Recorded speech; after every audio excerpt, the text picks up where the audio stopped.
Welcome back to Racing Rundown here on YouTube. I'm Eric DeCoster. In this episode, we will be previewing the Louisiana Derby Grade 2, $1 million purse, and of course, 100 points to the winner of the Kentucky Derby. The top two, and maybe even the top three, honestly, could be looking at a spot in the Kentucky Derby starting gate. Of course, with all the controversy around Bob Baffert not being able to acquire Derby points, or at least his horse is not able to acquire Derby points, it's realistic to think that the cutoff will be lower than it's normally been. Usually 40 has been the barrier in terms of what gets you safely in. Based off my math, it probably drops closer to 30 and maybe even 25. That obviously is, not thinking about defections and whatnot, as we saw last year when we had Brooklyn Strong get in with 10 points, despite, not really prepping well in the final few months, getting in because of a lot of defections. We could see that this year. I don't really know. But either way, I think that there's a chance for at least two or three horses, definitely two and maybe three horses here to guarantee a spot in the Kentucky Derby starting gate. We have a really competitive field of 9 here. One horse that's probably going to be a heavy favorite, and I think it's fair to look at him. But I think that there's other really nice horses here. And, of course, we need to analyze a horse that can run second or third in here because, as I've said already, there's a good chance we'll see them on the first Saturday in May in the 20-horse Kentucky Derby starting gate. And, of course, I'm not 100% positive if we'll have individual previews of every single 100-point Derby prep from here on out. I know we aren't doing the UAE Derby, for instance, but I believe next week and the week after we'll certainly have some good content here on the YouTube channel and, of course, our weekly podcast breaking down not only these Derby preps, Oaks preps as well, and any other graded stakes action to come. But let's dive into it, starting with the one big long shot, going to be the biggest price in the field, Silent Power. He's a nice horse for what he's done at times, but he's missed the board in every start since July. Ran in a restricted race at Prairie Meadows where he made his first few starts, and he ran well. And it's not like I think some of his races look a little bit better than the paper might indicate. For instance, last time he was fourth, but he was only beaten a length and a half. But this spot just seems a bit too deep for him. He's never been 2 turns. That's a big concern. He steps up from 4 straight sprint races, and he's now going to go a mile and 3/16. So not a lot to like. Easy pass. Let's move on to the 2, Zozos. Not sure how he's going to be handled from the windows. Undefeated, 2 for 2 for high-level connections. And Brad Cox, Laurent Giroux, really nice pedigree, really good resume heading into this. Broke his maiden going 6 furlongs at Fairgrounds on what would have been Lecomte Day at the track. And on that day, the horses that finished second and third both came back to break their maiden. So a very formful win there. And then in start number 2, stretches out to 2 turns, going a mile and a 16th at Oaklawn and wins by 10. And he's pressed the pace, which he's done now his first 2 starts. He's had a really good trip. Laurent Giroux, didn't have to do much with him. The horse just, did everything with these. 10 lengths Sclerosa, horse who ran in the Breeders' Cup Juvenile last year. That's not much of a compliment nowadays, but nevertheless, that was a huge performance for that one.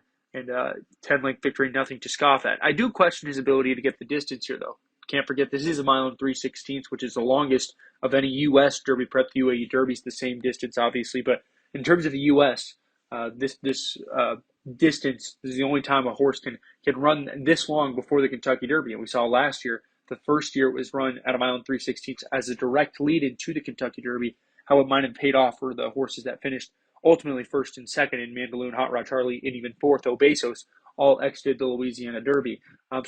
But that does concern me for Zozos because he has a very sprinty pedigree, being by Munnings out of a forestry mare, and I think he kind of indicated that to me in his first few runs at Oaklawn. Even though that's a mile and a 16th, great 2-turn effort, it is a short stretch and things like that. And it was a weaker group. So there's concerns for me for sure. But I think he runs a good race. He should get a good trip. Probably sit a good second, maybe even third inside of a horse like Epicenter and likely somebody else. But all in all, I think he's got a good chance here to run well. I don't know if he's good enough to match those with graded stakes experience, however. The 3 is the winner of the Lecomte, the initial prep. I guess now it's the second prep with the gun runner being instituted for this year's Kentucky Derby prep season. So I guess the second leg of this 4-race series at the Fairgrounds. Call Me Midnight. Won very impressively, came from very far back, was 12 lengths back at one point, made up a ton of ground, got it by ahead to beat your likely favorite and your Epicenter. And that was a huge form reversal from a poor effort in the Kentucky Jockey Club where he was 7th beaten 10 legs. But as we know, that was a very good race. At the end of the day, Smile Happy, of course, the winner. Expect, highly regarded still on the Kentucky Derby trail, likely one of the favorites for the Bluegrass. Classic Causeway, your Sam Davis and Tampa Bay Derby winner. White Barrio, your Holy Bull winner. A lot of good other runners in there. So that was a quality race. Then he backed it up with that win in the Lecomte. And before that, he's been, throwing it down with some okay horses, breaking his maiden, leading into that Kentucky Jockey Club. The last 3 races have been really the last 4 races, I should say, have been telling for this horse. I do think he's up against it from a pace scenario. He's definitely going to have to make up a lot of ground here in a race where Epicenter looks like he'll probably be the lone controlling speed. I mean, he'll have some pressure from Pioneer of Medina and in Zozos, but it's not going to be 3 speedballs going at it. It's going to be 3 horses who all play nice to each other, as it looks on paper at least, and that doesn't benefit Calling Midnight at all. And it's not like the Lecomte pace was faster on paper, but all the connections have said, the horses that were on the lead said they went too fast, and the closer said they benefited from the pace. So that tells me that it really was beneficial to Call Me Midnight. Another one here, I think, that also has to answer a distance question. I mean, his 2-turn races really haven't been bad at all, but as I said, the mile and 3/16 is a much different ballgame than any of these horses have faced, and that's a question I still have. So, I mean, is he a nice horse? Yeah, you can't be a bad horse to beat Epicenter and Papa Cap and others, but at the same time, you're going to have to go a whole eighth of a mile further when the pedigree doesn't suggest you can, and then, of course, the pace scenario. So I don't think he's going to take a ton of money. I don't even think he'll be second choice despite being a graded stakes winner in here. But even then, I think he's one to probably fade. 4 is Curly Tail for Dallas Stewart. Big long shot here. Missed the board in his first 5 career races and then finally broke through with a maiden win at 6-1 at Oaklawn. And the Oaklawn Derby Trail has not been overly impressive, or I should say the maiden winners at Oaklawn have not been overly impressive. He faced some good horses in Kentucky last fall. Was in a Smile Happy's maiden breaking effort, and he lost to Spin Wheel back in November on Thanksgiving week.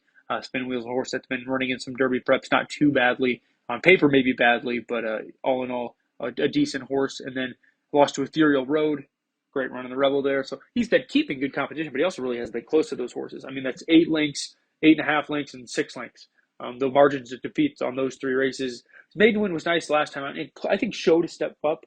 The figure definitely suggests that, and I think he was more forwardly. He was in the game. He'd been coming from pretty far back in all of his races before that. He was actually, mid-pack in that. So that's beneficial, but he really has to take a necessary step forward here to win. If you're trying to find an angle with him, go back to By My Standards from a couple years ago, 2019. This is a horse who lost his first handful of starts, and then for some reason the light switched, and he was able to win the lead in maiden race leading into the Louisiana Derby, and then with some added distance and things like that, he really, really jumped forward and was able to win that race at a price. And for Curly Tail, he'll cherish this distance, and he's coming off a career best effort by far. So if you're, like I said, if you're looking for that comparison, it's there. I just think this is a tough group to maybe break through against. The 5 is Kapuna for Brett Calhoun, a horse I kind of like. I think he's one that's kept some really good form in the money all 4 career starts. First or second in his last 3, and he's never ran a bad race. I mean, on debut, he broke slowly, had to make up a lot of ground, still finished a good 3rd. Second start out was beaten the neck, once again broke slowly, rallied, kind of just missed. And then gets a bit of a break, about 2 months, comes back at Oaklawn, stretches out to 2 turns, went by 5. And then last time out on Risen Star weekend, there was a very salty allowance for 3-year-olds. He finished second there, but he lost to Cyberknife, who's going to be in the Arkansas Derby, and he's going to take some good money on that day.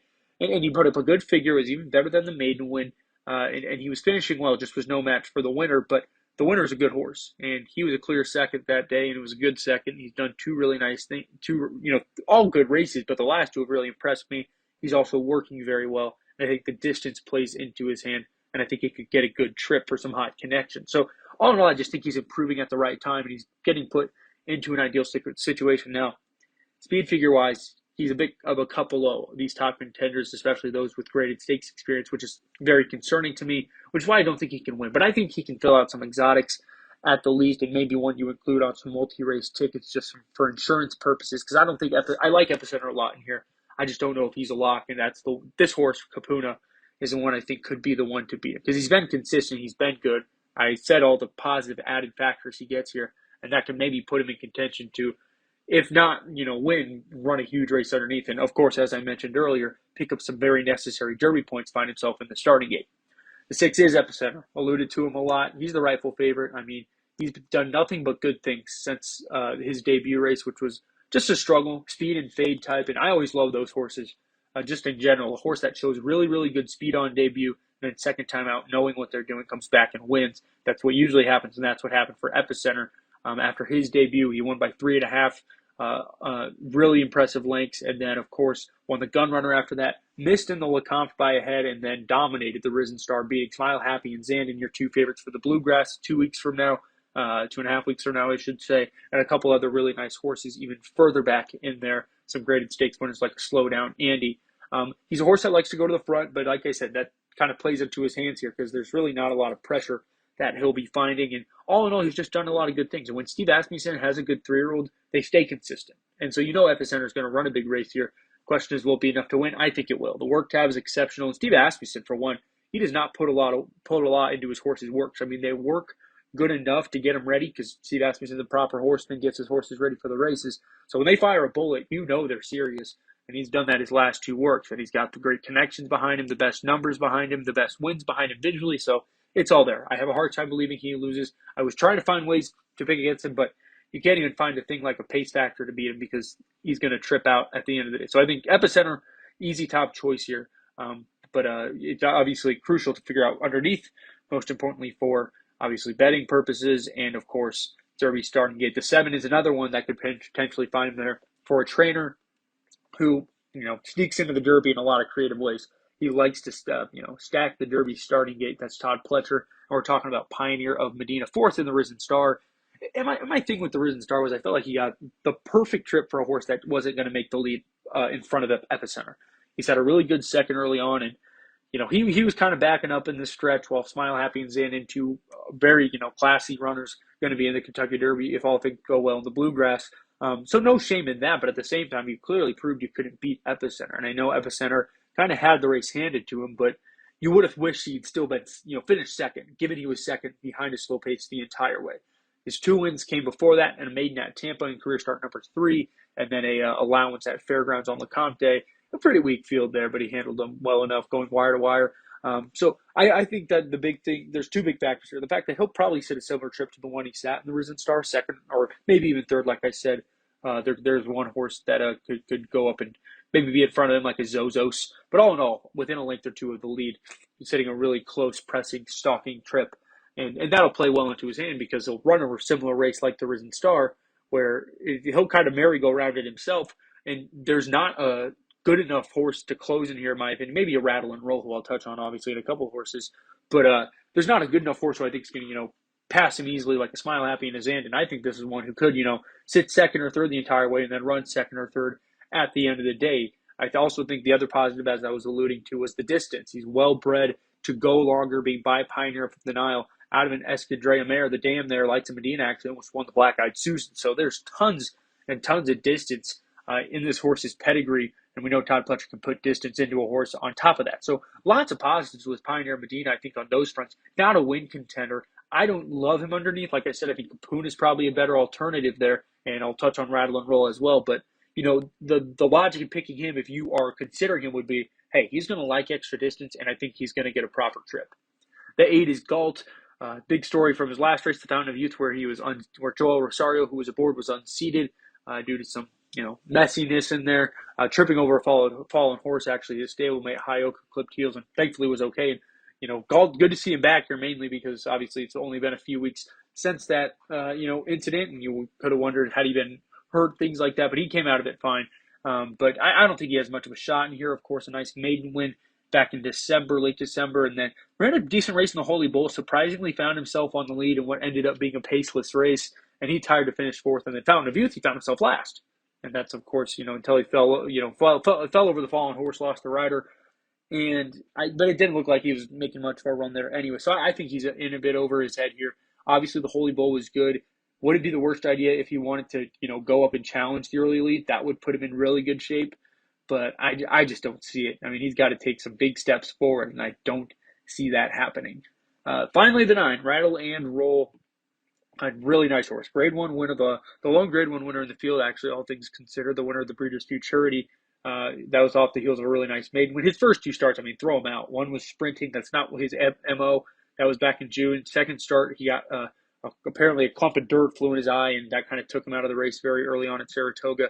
Then he comes back, breaks his maiden at Churchill nicely, wins the Breeders' Futurity over, Classic Causeway was third in there, so that's a strong indication of good form. And then the Fountain of Youth wasn't a good race, but Ken McPeak horses always need a race heading into their, 3-year-old year. They always need one. They're never going to fire well first off the lift. I mean, Swiss Skydiver, for one, she lost her first race of the year in January. We obviously know the tear that she ended up going on. And that's, in a long line of horses from this barn that struggled to win, first off the left. But second off the left, Ken McPeak wins at 18% and hits the board 44% of the time. And why is that important? Well, he's about 4% less on the win percentage in general and 5% less in the money percentage in general. And I love that. I love an angle where the percentages on that angle, both win and in the money, is significantly higher than the general 2021, 2022 stats. And that's what we see here with Rattle and Roll, and kind of backs up my thought process. Was he was going to need the Fountain of Youth. It was a very tough race, against the competition and the setup at Gulfstream, things like that.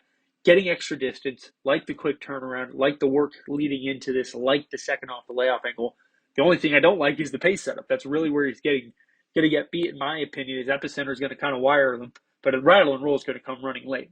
And he's going to pick up, get his Derby points, find himself in the starting gate, where I think he'll be really interesting. Third off the layoff, we'll touch on that if that does come to fruition in a couple of weeks, of course. But there's just a lot to like, in my opinion. A lot more enticing than the Fountain of Youth. Probably a similar price as the Fountain of Youth, which won't be too bad. He was about 4.5, 5-1 there. So all good things with Rattle and Roll. I think there's a handful of horses here that can hit the board all in all at the end of the day. Epicenter, gonna win it, in my opinion. I think Kapuna is probably the price. If you're looking for, double digits, he'll be there kind of thing. That'll be your horse. But I think Rattle and Roll, probably the most confident to definitely hit the board. So if I'm going to throw out a quick trifecta, that goes 6, 9, 5 would be kind of my look there. I think Epicenter wins. I think he takes some wire to wire with some mild pressure around it, but holds on, relishes the distance. And then I think two horses that also are going to relish the distance, and Rattle and Roll and Kapuna, fill out the exotics, find themselves potentially in the Kentucky Derby starting gate. That's all I have for you on this preview here from Racing Rundown. A lot of good content coming up, both podcast side, YouTube side. A lot of exciting things in the works here. So stay tuned, keep in touch, and we'll see you next time.